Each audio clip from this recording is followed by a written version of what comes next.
Sir अभी नगर पालिका का जो है चुनाव काफी करीब है और आपका पक्ष काफी मजबूती से जो है इस मैदान में उतरा है। तो आपकी आने वाले चुनाव में किस तरह से जो रणनीति रहेगी और आपका यहाँ पर जलगांव जिले में पहुंचने दौरे का क्या उद्देश्य है? देखिए, सबसे पहले तो आप तमाम पत्रकारों का शुक्रिया कि आपने वक्त निकाल कर आज हमारी इस प्रेस कॉन्फ्रेंस को अटेंड करने के लिए आए हैं। पिछले तकरीबन 4 महीनों से हम पक्ष को मजबूत करने की कोशिशें कर रहे थे और काफ़ी अच्छे लेवल पर जलगांव ज़िले के हर नगर पालिका इलाके में हमारी यूनिट खड़ी हुई है। 4 महीने से सबको एक संगठित करके हमने काम शुरू किए थे। हालांकि पिछले 10 सालों से पूरे जलगांव ज़िले में हमारे अलग अलग पदाधिकारी, नगर सेवक और कार्यकर्ता काम करते आ रहे हैं जनता के। अभी चूँकि कल ही जो है तो नगर पालिका पूरे महाराष्ट्र के नगर पालिका चुनाव का ऐलान हुआ है और 2 दिसंबर को चुनाव होने जा रहे हैं। 10 नवंबर से नामांकन भरने की जो है तो तारीख दी गई है। इस लिहाज से मजलिस इत्तेहादुल मुस्लिमीन के मैं निरीक्षक शारिक नक्शबंदी और जो है तो अब्दुर्रहमान साहब और हमारे ज़िला समन्वयक जो है तो आसिफ पटेल साहब और कार्यकारी समन्वयक हमारे अशरफ साहब, ये हम तमाम के तमाम लोग खासदार, माजी खासदार और महाराष्ट्र प्रदेश अध्यक्ष खासदार इम्तियाज़ जलील साहब के आदेश पर आज आपके ज़िले के दौरे के लिए हम लोग निकले हैं। इस दौरे का उद्देश्य यही है कि 10 तारीख से जो नामांकन शुरू होने जा रहे हैं तो हम जलगांव ज़िले की तकरीबन तमाम की तमाम नगर पालिकाओं में अपने उम्मीदवार खड़े करने जा रहे हैं। अब हो सकता है कि नगर पालिकाओं में कहीं उम्मीदवार कम खड़े किए जाएंगे, कहीं ज़्यादा किए जाएंगे। वो वहाँ की अपनी ज़मीनी सिचुएशन को देखते हुए हम लोग फैसला लेंगे। जितनी नगर पालिकाएं उन तमाम नगर पालिकाओं में हमारा इरादा है कि हम नगर अध्यक्ष का इलेक्शन भी, चुनाव भी लड़ेंगे। किसी भी राजनीतिक पार्टी के लिए ज़रूरी होता है कि वो ग्राम पंचायत से लेके तो महानगर पालिका तक और जिला परिषद तक जितने चुनाव होते हैं उसके अंदर अपना हिस्सा ले, ताकि वहाँ के जो लोकल के लोग होते हैं, वहाँ की जनता जो होती है, जो हमारे ऊपर विश्वास रखती है, तो उन्हें एक मौका मिलता है कि वो अपना रिप्रेजेंटेटिव चुने। और हम कोशिश करेंगे कि नगर पालिकाओं में, जलगांव ज़िले की जितनी नगर पालिकाएँ हैं उन तमाम नगर पालिकाओं में मजलिस इत्तेहादुल मुस्लिमीन के जो है तो प्रतिनिधि वहां पर जाए और लोगों की समस्याओं को अच्छे ढंग से छुड़ाने की कोशिश करें। सर जिस तरीके से नगर पालिका के अंदर एमआईएम की अभी वास्तविक परिस्थिति में एक भी सीट नहीं है, तो ये बार एमआईएम ने क्या रणनीति आकी है अपने सीट में? हाँ, इस मरतबा पिछले इलेक्शन में तकरीबन 5 से 6 नगर पालिकाएं ऐसी थी और हमारे 20 से 22 ऐसे नुमाइंदे थे जो दूसरे नंबर पर और मामूली वोटों के फर्क से हार गए थे। लेकिन वो उस फर्क से हारने के बावजूद भी उन नुमाइंदों ने मैदान नहीं छोड़ा। वो लोगों के दरमियान रहे, उन्होंने काम किए, अपनी कोशिशों के मुताबिक काम किए, हर नाइंसाफ़ी के खिलाफ आवाज़ उठाए, नगर पालिका में चल रही धांधलियों के ताल्लुक से आवाज़ें उठाई। तो इस लिहाज से हमारा जनता के अंदर रिप्रेजेंटेशन है और हम पिछले 5-6 महीनों से मुसलसल जो है तो जो लोग इच्छुक थे उनको कोशिश कर रहे थे कि और वो ज़्यादा अच्छे से अच्छे काम करें। तो हमारी रणनीति अब इस इलेक्शन में यही है कि हम पूरी ताकत के साथ उतरे। जिन वजूहात की वजह से, जो कोई कारणों की वजह से हम पिछले चुनाव में हारे थे, हम कोशिश करेंगे कि इस चुनाव के अंदर वो कारण हमारी हार का सबब ना बने, वजह ना बने। हम पूरी ताकत के साथ और पूरी तैयारी के साथ जलगांव नगर पालिका की तमाम नगर पालिकाओं में अपने उम्मीदवार छोड़ने जा रहे हैं। सर, अभी जिस तरीके से बिहार इलेक्शन अगर अपन देखा जाएगा, बिहार में एमआईएम ने आजाद समाज पार्टी के साथ में युति की है, तो उसी तरह से जलगांव जिले के सभी नगर पंचायत, नगर परिषदों के इलेक्शन में अकेले लड़ेगी एमआईएम के किसी की युति के साथ में लड़ने वाली? देखिए, एक बात आप समझ लीजिए कि मजलिस इत्तेहादुल मुस्लिमीन का एक बड़ा क्लियर स्टैंड है, बहुत साफ सुथरा पक्ष है कि हम कम्युनल फोर्सेस को, यानी जातिवादी पार्टियों को सत्ता से दूर रखना चाहते हैं। अब उनको सत्ता से दूर रखने के वास्ते अगर कहीं ज़रूरत पड़ती है तो कहाँ हमारा कॉम्प्रोमाइज़ होगा, कहाँ हम किसके साथ मिलकर चुनाव लड़ेंगे, नहीं लड़ेंगे, इसका फैसला जो है तो महाराष्ट्र अध्यक्ष करेंगे। लेकिन हमारी प्राथमिकता यही है, हमारी तरजीह यही है कि हम कम्युनल फोर्सेस को लोकल बॉडीज इलेक्शन में भी सत्ता में आने नहीं देंगे। जितनी हमारी कोशिश होंगी हम उतना पूरा करेंगे। सर, जिस तरीके से अभी जलगांव जिले को देखते हुए सारे जो महायुति है, महाविकास आघाड़ी है, सबने अपना अपना खम खोल दिया है कि हम हमारे 100 पर लड़ने वाले हैं, तो उसी तरीके से एमआईएम भी 100 सेल्फ लड़ने की तैयारी में है क्या? हमारी हर नगर पालिका में अलग अलग प्रभाग को लेकर स्टडी चल रही है। हमारे कुछ लोग सर्वे भी कर रहे हैं और हम कोशिश करेंगे कि जिस बंदे का जिस प्रभाग के अंदर असर हो उसको वहां से रिप्रेजेंटेशन का मौका। ऐसा नहीं है कि मेरा जो है तो मेरे प्रभाग में कोई वर्चस्व नहीं है, कोई असर नहीं है और मैं वहां से चुनाव लड़ना चाहता हूं तो सिर्फ मेरी ख्वाहिश की खातिर मैं चुनाव लड़ना चाहता हूं, तो पार्टी ऐसे लोगों को कंसिडर नहीं करेंगी।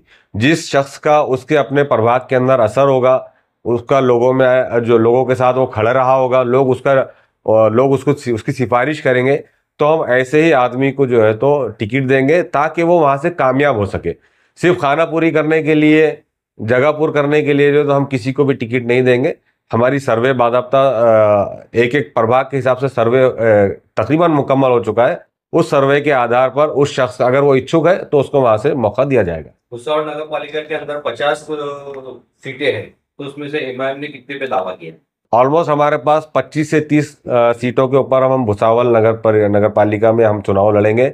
साथ ही साथ यहाँ का नगर अध्यक्ष का ओहदा एससी का हो गया है, रिजर्व हो गया है। हमारे पास एससी का बहुत बेहतरीन कैंडिडेट है, जो बहुत पढ़ा लिखा कैंडिडेट है, और हम भुसावल नगर पालिका में इस मर्तबा नगर अध्यक्ष का चुनाव भी लड़ने जा रहे हैं। हमारी कोशिश ये है कि अगर वो कैंडिडेट तैयार होता है, जिससे हमारे साथ बातचीत चल रही है, एक अच्छा मतलब वेल एजुकेटेड बंदा है, तो हम नगर अध्यक्ष का चुनाव भी भुसावल से लड़ने जा रहे हैं। सर जळगाव जिल्ह्यामध्ये भुसावळ एक गड आहे मॅडमचं, कारण की मागे जर 5 वर्ष मागे गेलो आपण तर खूप छान कार्य होतं इथं मागच्या इलेक्शन मध्ये, आणि काही अशरफ तडवी सारखे जे तुमचे आहेत पदाधिकारी खूप कमी मतांनी पराजित झाले होते। तर तुम्ही काय बोलाल याच्याबद्दल, काय नियोजन तुमचं गड म्हणून भुसावळ? देखिए, भुसावल बहुत शुरू से एक मजबूत मजलिस का गढ़ रहा है। पिछले चुनाव के वक्त या चुनाव के बाद हमारे तरफ से कुछ गलतियां भी हुई है, हमने उसको सुधारने की कोशिश की है। अब आसिफ साहब जो खुद भी अपने कारोबारी आदमी है, पढ़े लिखे आदमी है, अशरफ तड़वी साहब उस वक़्त से मजलिस में है जब शायद इनको मुझे भी नहीं हुआ करती थी, तब से ये मजलिस का परचम थामे भुसावल के अंदर खड़े हैं। तो हम अशरफ तड़वी साहब हो, आसिफ साहब हो, इनको साथ लेकर हम भुसावल नगर पालिका में इंशाल्लाह इस वक्त अच्छे ज़्यादा से ज़्यादा नुमाइंदे चुनकर देंगे। जिन जिन लोगों की सिफारिश करेंगे उनको इंशाल्लाह मौका देंगे, इसलिए कि ज़मीनी सतह पे ये लोग भुसावल में एक्टिव है, इनको मालूम है कि किस बंदे का किस प्रभाग में कितना असर है, वो काम कर पाएगा नहीं कर पाएगा, और जो है तो कितना कारगर साबित होगा। तो इनकी सिफारिश के बाद हम ये मामला जो है तो महाराष्ट्र अध्यक्ष को बताएंगे और महाराष्ट्र अध्यक्ष इस सिलसिले में फैसला लेंगे। सर, जिस तरीके से बीजेपी भारतीय जनता पार्टी ने अपने पूरे 5 साल में काम करके रखा है, उन्होंने उनकी मजबूती यहाँ से उन्होंने पकड़ बना के रखी है नरवानी के अंदर, और अभी एमआईएम की इसके अंदर एंट्री हुई है। और अपन जैसा भारत में देखते हैं कि एमआईएम बीजेपी विरोधक है, तो इस समय में उनको टक्कर देने के लिए क्या भूमिका लेगी? क्योंकि नगर पालिका में अभी समय कम है। जैसा महाराष्ट्र ने अभी ये 28 दिन की आचार संहिता लगाकर 10 तारीख से फॉर्म डालने का जो उन्होंने प्रोसेस शुरू किया है 17 तारीख तक का, और आखिरी के 4 दिन उन्होंने प्रचार का रखा है, तो ये सारी चीजों को एमआईएम किस तरीके से हैंडल कर पाएगा? नहीं, हमने कहा है कि हर नगर पालिका में एक बाकायदा एक टीम बनाई गई है। वो टीम वहां पर सर्वे से लेके फॉर्म दाखिल करने का, कैंडिडेट्स को फाइनल करने से लेके उसकी प्रचार पूरी सामग्री, प्रचार करने के पूरे सिस्टम को हम यहाँ पर पूरा डिजाइन कर रहे हैं। मैं आपको यह भी बता दूं कि इन 17 तारीख के बाद से तो 2 दिसंबर के पहले तक जलगांव जिले में असदुद्दीन ओवैसी साहब के तकरीबन 4 दौरे रहेंगे। इम्तियाज जलील साहब आएंगे, वारिस पठान साहब आएंगे, और कई सारे स्टार प्रचारक, हो सकता है कि हैदराबाद से भी यहाँ पर आए। हम कोशिश करेंगे कि जलगांव नगर पालिका में इस मरतबा मजलिस इत्तेहादुल मुस्लिमीन का बहुत अच्छा परफॉर्मेंस रहे, और इसके लिए बाकायदा पूरी स्ट्रेटेजी तैयार हो चुकी है। बस एक मरतबा नामांकन वापस लेने की तारीख आ जाती है, उसके बाद पूरे कैंडिडेट्स क्लियर हो जाते हैं, तो हम जलगांव जिले के अंदर असदुद्दीन ओवैसी साहब से लेकर तमाम बड़े से बड़े मजलिस के जिम्मेदारों को हम यहाँ पर लेकर आएंगे। और हम ये वादा करते हैं आपके माध्यम से लोगों से कि वो जिन लोगों को चुनकर यहाँ की नगर पालिका में भेजेंगे, तो ये उनकी जिम्मेदारी होगी, पहली जिम्मेदारी होगी कि वो आपकी समस्याओं को छुड़ाने के लिए एड़ी चोटी का जोर लगाए। ऐसा नहीं है कि अगर वो चुनकर जाते हैं तो अधिकारी के बन के रह जाते हैं, जनता की बन के नहीं रहते। उनको पहले जनता का बनना पड़ेगा, इसलिए कि जनता उनको चुनकर वहां पर भेज रही है। तो जनता की समस्याओं को, जनता के मसाइल को हल करने के लिए उनको सबसे पहले काम करना पड़ेगा। अगर जिसके अंदर ये जज्बा है, वो ये करना चाहता है, तो ही उसको मजलिस इत्तेहादुल मुस्लिमीन मौका देगी। सिर्फ इसलिए मौका नहीं देगी कि भाई उसकी ख्वाहिश है कि इलेक्शन लड़ा जाए, तो किसी की ख्वाहिशात पूरी करने के लिए मजलिस इत्तेहादुल मुस्लिमीन नहीं है। मजलिस इत्तेहादुल मुस्लिमीन जनता की समस्याओं को दूर करने के लिए एक राजनीतिक प्लेटफॉर्म है, और हम ऐसे ही लोगों को मौका देंगे कि जिनके अंदर ये जज्बा हो, जिसके अंदर ये जोश हो कि नहीं, हम लोगों की समस्याएं छुड़ाने का काम करेंगे। नगर पालिका में एससी महिला राखी हो गई, जिस तरीके से आपने बताया है कि एमआईएम भी उसके अंदर दावा दे रही, तो उसका संबंधित व्यक्ति का नाम जाहिर करना चाहिए क्या? नहीं, अभी हमारे 2 से 3 कैंडिडेट जो एससी समाज से आती हैं और सब पढ़े लिखे कैंडिडेट है, और मजलिस इत्तेहादुल मुस्लिमीन महाराष्ट्र में हमेशा कोशिश की है कि पढ़े लिखे लोगों को आगे लेकर आए, इसलिए कि जब आप पढ़े लिखे शख्स को हाउस में भेजेंगे, नगर पालिका में भेजेंगे, तो वो ठहराव पढ़ने की उसमें कैपेसिटी होना चाहिए। वरना आप 2 नंबर के काम करने वालों को, अंगूठा छाप लोगों को अगर आप वहां पर भेजते हैं और उनको ठहराव पढ़ना ही नहीं आता है, कि जो ठहराव जनरल बॉडी मीटिंग में प्रेजेंट करते हैं, तो जब उसको समस्या ही नहीं मालूम होगी, मसला ही मालूम नहीं होगा, तो वो उस पर डिबेट क्या करेगा? जब डिबेट नहीं कर पाएगा तो आपकी गलियों की साफ सफाई के लिए, आपके सीवरेज की साफ सफाई के लिए वहां से बजट कैसे मंजूर करवाएगा? तो हमारा बुनियादी मकसद यह है कि पढ़े लिखे शख्स को हम हाउस में भेजें, और इस वक्त एससी समाज के 3 से 4 कैंडिडेट जो बहुत वेल क्वालिफाइड है, उसमें से एक जो है तो प्रिंसिपल भी है, वो हमारे टच में है, और हम कोशिश कर रहे हैं कि उनमें से किसी एक को, वो फैसला तो आला कमान करेगी, उनमें से किसी एक को हम भुसावल नगर पालिका में नगर अध्यक्ष के तौर पे हम उतारने जा रहे हैं। सर, एक आखिरी सवाल है, एमआईएम ये बार सामाजिक लड़ाई लड़ना चाहती है या नैतिक की लड़ाई लड़ना चाहती है, क्या राजनीतिक करना चाहती है, क्या जनता के मुद्दे पर लड़ना चाहती नहीं, हम सिर्फ कम्युनल फोर्सेस को दूर रखना चाहते हैं।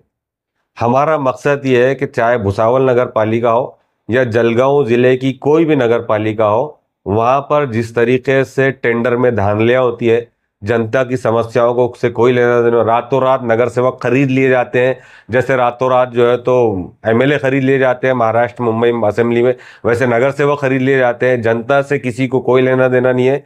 तो हम चाहते हैं कम्युनल फोर्सेस नगर पालिकाओं से दूर रहे, ताकि लोगों को बेहतर से बेहतर सुविधाएं नगर पालिका के जरिए दी जा सके। सर, एक आखिरी सवाल है मेरा, मैं करूंगा। जिस तरीके से एमआईएम का जो हम ग्राउंड फील्ड के ऊपर काम देख रहे हैं, तो सर्वे साधारण कार्यकर्ता तन मन धन से उनकी काम करते हैं एमआईएम में, तो उनके पास में फाइनेंशियल पावर नहीं है, तो ऐसे लोगों को प्राधान्य दिया जाएगा क्या? देखिए, अगर आप चुनाव लड़ना चाहते हैं तो, और आप जो है तो पब्लिक में, जनता में बहुत ज़्यादा पॉपुलर है, आपको लोग चाहते हैं, और आप वाकई लोगों के दिलों पे राज करते हैं, तो मजलिस इत्तेहादुल मुस्लिमीन आपको मौका देगी। लेकिन चूंकि आपको इलेक्शन जीतने के लिए तमाम सामग्रियों की ज़रूरत पड़ती है, आपको पोल चीट प्रिंट करवाना पड़ता है, आपको हैंडबिल्स प्रिंट करवाना पड़ता है, आपको बड़ी बड़ी सभाएं ऑर्गेनाइज करना पड़ती है, तो ये तमाम चीज़ों के जो भी एक्सपेंसेस आते हैं उसमें आपको कंट्रीब्यूट करना पड़ता है। तो जो भी जो है तो ज़रूरी नहीं है कि अगर आप गरीब है तो आप इलेक्शन नहीं लड़ेंगे, लेकिन अगर आप लोगों की समस्याओं को छुड़ाते हैं और आपके अंदर ये जज्बा है कि आपको काम करना है, तो मजलिस इत्तेहादुल मुस्लिमीन इंशाल्लाह ऐसे लोगों को भी मौका फराहम करेगी। क्या बोल? मजलिस इत्तेहादुल मुस्लिमीन ऐसे लोगों को भी मौके फराहम करेगी। अभी जिस तरीके से अजित पवार गढ़ का जो इधर यूपी में चल रहा है, तो उसके बारे में आप क्या बोलना चाहिए? तो ठीक है, अजित पवार को इलेक्शन लड़ना है, उनकी पार्टी को, यह डेमोक्रेसी है, लोकतांत्रिक देश है, सबको इलेक्शन लड़ने का हक है, चुनाव लड़ने का हक है। लेकिन रातों रात में एनसीपी में रहते हैं और सुबह में दूसरी एनसीपी बन जाती है, तो ऐसे लोगों पे लोग क्या भरोसा करेंगे कि जो रात में एक पक्ष में होते हैं दूसरा सुबह किसी और पक्ष में चले जाते हैं? तो इसका मतलब ये है कि इनको अपनी सत्ता, इनको अपनी कुर्सी से लालच है, कुर्सी से प्यार है, जनता की समस्याओं से कोई लेना देना नहीं है। तो महाराष्ट्र की जनता बहुत ज्यादा जागरूक हो चुकी है, उनको समझ में आ गया है कि रात में कोई एक पार्टी में होता है, सत्ता की खातिर दूसरी पार्टी में होता है, तो उसका जवाब देगी पार्टी, लोग, जनता देगी। शरद चंद्र पवार जी के बारे में जो उनका जो गठ हुआ है, अजित पवार गठ, शरद पवार गठ, तो उनके बारे में यहाँ पे भी एक बहुत बड़ा नेतृत्व करने वाले लोग हैं जो शरद पवार गठ का नेतृत्व कर रहे हैं, उनके बारे में आपका क्या राय नहीं? मतलब मैं क्या बोलूं, उनकी पार्टी के बारे में तो वही बात करेंगे सर। इस तरीके से एमआईएम लड़ रही है, तो अब अगर उन्होंने समर्थन का प्रस्ताव आपके पास में भेजा तो आप समर्थन में? अरे साहब, हमको इन्होंने इंडिया अलायंस में नहीं लिए, तो यहाँ क्या लेंगे? अगर आफ्टर इलेक्शन इनको जब जरूरत पड़ती है तो तब सोचेंगे हमारी आला कमान क्या करना है क्या नहीं करना है। जलगांव जिले में महायुति की जो है उनके उम्मीदवार है, साथ साथ महाविकास आघाड़ी के उम्मीदवार है, लेकिन एमआईएम पक्ष जो है एक अलग सा नजर आ रहा है, उसके बारे में क्या बोलेंगे?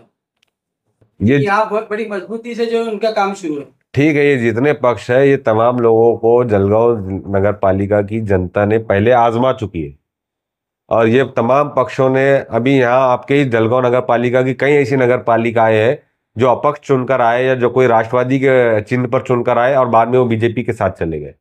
तो ऐसे लोगों को तो जलगांव जिले की जनता शायद इस मर्तबा माफ नहीं करेगी, इसलिए कि उन्होंने उस चिन्ह के ऊपर उनको चुना कर दिया था।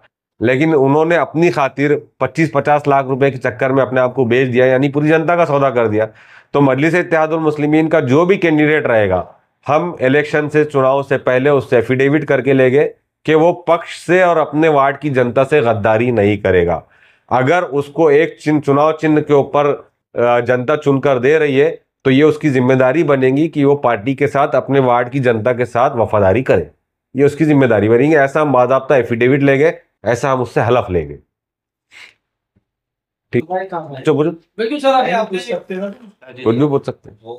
सर आपने जिस तरह बताया कि अभी आने वाले इलेक्शन में जो चुनाव में आपके वरिष्ठ जो है नेता यहाँ पर पहुंचेंगे जलगांव जिले में, आपने कहा कि प्रदेश अध्यक्ष इंदर जलील साहब, आप जो है असदुद्दीन साहब इनको भी जो है यहाँ पे बुला के उनकी सभाएं रहेंगी, तो ये सभाएं कब होंगी और कैसी होंगी? तो पूरा शेड्यूल बन रहा है, हमारे जिला के जो जिम्मेदार है आसिफ साहब, इनके साथ बैठ के, अशरफ तड़वी साहब के साथ बैठ के पूरा शेड्यूल बन रहा है। जहां जितने जैसे उम्मीदवार रहेंगे हम 2-2, 3-3 नगर पालिकाओं को मिलाकर बड़ी सभाएं लेंगे ताकि एक्सेस के लिए भी आसानी हो उन लोगों को और उनके टाइम शेड्यूल भी उस हिसाब से बने। तो एक दिन में हम 2 से 3 सभाएं असदुद्दीन ओवैसी साहब की करने जा रहे हैं, 2 सभाएं तो एक दिन में करेंगे। तो ऐसी हमारी 4 से 5 सभाओं का जलगांव जिले के अंदर प्लानिंग है। हम कोशिश करेंगे कि असद साहब एक सभा में अलग आए, इम्तियाज जलील साहब अलग से आए और मुंबई और हैदराबाद के दूसरे जो स्टार प्रचारक है वो भी यहाँ पर आके अपनी बात को रखे। सर, जिस तरीके से 2016 के अंदर अभी 9 साल पहले जो इलेक्शन हुआ था उसके अंदर एमआईएम ने नगर अध्यक्ष का दावा किया था, पर उसी के चलते बीजेपी को यहाँ पे फायदा होते दिखा हमको। अच्छा। तो ये बार भी अगर एमआईएम बोल रहे हैं कि हम भी नगर अध्यक्ष का चुनाव लड़ना चाहते हैं, तो इससे कहीं बीजेपी को फायदा ना हो? ये असल में लोकतांत्रिक देश है, डेमोक्रेसी है, यहाँ पर हर किसी को चुनाव लड़ने का पूरा पूरा अधिकार है। असल में जो कम्युनल फोर्सेस है और जो आरएसएस मानसिकता के लोग हैं वो कभी भी नहीं चाहते कि एक मुस्लिम कम्युनिटी से और दलित कम्युनिटी से कोई लीडरशिप खड़े हो। क्यों? आप इलेक्शन लड़ेंगे तो आप पवित्र है, हम इलेक्शन नहीं लड़ेंगे तो हम अपवित्र हो जाएंगे, यानी कि सारा ठिकरा हमारे सर फोड़ेंगे। सेकुलरिज्म है, डेमोक्रेसी है। डॉक्टर बाबा साहब भीमराव अंबेडकर ने जितना अधिकार तुमको दिया है उतना अधिकार हमारी पार्टी को भी दिया है। तो हम इलेक्शन लड़ेंगे तो तुम बीजेपी के फेवर के लोग हो जाएंगे, हम इलेक्शन नहीं लड़ेंगे तो हम बहुत अच्छे लोग हो जाएंगे। तो ये वो लोग फैलाते हैं जो ये नहीं चाहते हैं कि मजलिस इत्तेहादुल मुस्लिमीन या किसी और दलित पार्टी का या दलित चेहरा जो है तो यहाँ पर एक अच्छी लीडरशिप कायम हो। ये चाहते हैं कि इनकी जो एक इजारादारी है, इनका जो एक कब्जा है राजनीतिक के ऊपर, खासतौर से नगर अध्यक्ष के ऊपर, वो बना रहे। नहीं, ऐसा बिल्कुल नहीं है। इस देश का कानून, डॉक्टर भीमराव अंबेडकर साहब का कानून हमें इस बात की इजाजत देता है, इस बात का हक देता है कि हम यहाँ पर हर चुनाव के अंदर हिस्सा लें। हम हर चुनाव के अंदर हिस्सा लेंगे, हम संघर्ष करेंगे, हम लड़ेंगे। आज नहीं तो कल, कल नहीं तो परसों इंशाल्लाह जरूर जीतेंगे। और हम एक सेकुलर मानसिकता के शख्स को नगर अध्यक्ष के तौर पर हम देखना चाहते हैं, ये हमारी भूमिका है। अब कौन क्या कह रहा है इससे हमें कोई लेना देना नहीं है। भुसावल की जनता इतनी जागरूक है कि किसको वोट डालना चाहिए और किसको नहीं डालना चाहिए। भुसावल की जनता को इस बात को भी समझना चाहिए कि पिछले वक्त जिसको नगर अध्यक्ष बनाया था, पिछले वक्त जिन लोगों को नगर सेवक बनाकर भेजा था, क्या वाकई उन्होंने उनके वार्ड्स के अंदर विकास के काम किए, या फिर टेंडर और टेंडर करके और दलाली के चक्कर में 2% और 5% के चक्कर में आपके वार्ड में होने वाले विकास कार्यों की टेंडर इन्होंने बाहर के बाहर भेज डाले। भुसावल नगर पालिका में ऐसी कई धांधले आए। वो तो इनकी किस्मत अच्छी है कि हमारे अशरफ तड़वी जैसा और इस जैसे दूसरे नौजवान हाउस में नहीं गए, वरना यहाँ के नगर पालिका के अधिकारियों को भी और नगर पालिका में बैठने वाले नगर सेवकों ने भी जितनी धांधलियां की है, जितनी गरीब जनता का पैसा इन्होंने अपनी जेबों में डाला है, टेंडर इन्होंने बाहर का बाहर भेज दिए। कई सारे ऐसे मोहल्ले भुसावल नगर पालिका में सीवरेज के लिए लाखों करोड़ों रुपए के फंड मंजूर करवा के लाए इन्होंने। सीवरेज ठीक करने के लिए, सड़कें बनाने के लिए उन्होंने महाराष्ट्र शासन से जो तो करोड़ों रुपए के फंड लाए, लेकिन अधिकारियों के साथ मिलकर मिल बांट कर खा लिए। आज भुसावल की सड़कें जाकर देख लीजिए आप, आज भुसावल में जो है तो कचरे के अंबार जू के तू पड़े हुए हैं। आज भुसावल में सीवरेज सिस्टम पूरा सड़कों के ऊपर ड्रेनेज का पानी बह रहा है। तो ये क्यों हो रहा है? तो भुसावल की जनता को एक बात समझने की जरूरत है कि तुमने जिन लोगों को पिछले वक्त चुनाव चुनकर भेजा था, उन्होंने तुम्हारा रातों रात सौदा कर दिए। तुम्हारे हक का पैसा, तुम्हारे टैक्स का पैसा जो महाराष्ट्र सरकार तुमको देती है, जो यहाँ का टैक्स जमा होता है, ये टैक्स इन लोगों ने आपस में मिल बांट कर चोरी करके खा लिए। आपके इलाकों में किसी किस्म का कोई विकास का काम नहीं होने दिया। हम इस मर्तबा इंशाल्लाह पूरी कोशिश करेंगे कि भुसावल नगर पालिका की तमाम धांधलियों को खत्म करें, अच्छे नगर सेवक, अच्छा पढ़ा लिखा नगर अध्यक्ष हाउस में भेजे ताकि भुसावल का विकास हो।